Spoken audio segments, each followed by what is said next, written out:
প্রাণ বাঁচাতে দক্ষিণের খান ইউনুস ও রাফার দিকে ছুটছেন লাখো মানুষ। তবে উত্তরাঞ্চল থেকে বেসামরিক এই লোকদের সরে যেতে সময় দেওয়ার কথা বললেও হামলা বন্ধ করেনি ইহুদি দেশটি। সাধারণ মানুষের গাড়িবহর লক্ষ্য করেও হামলা চালাচ্ছে তারা। এতে দ্রুত বাড়ছে প্রাণহানি।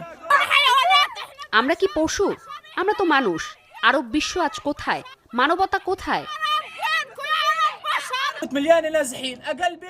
আমরা আমাদের বাড়িতে একটু হলেও নিরাপদ বোধ করতাম, কিন্তু নির্দেশনা দেয়ায় এখন আমাদের ঘর ছাড়তে হচ্ছে।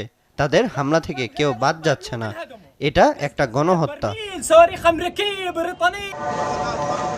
এমনিতেই চিকিৎসা সরঞ্জাম ও বিদ্যুৎ সংকটে ধুকে ধুকে চলছে হাসপাতালগুলো।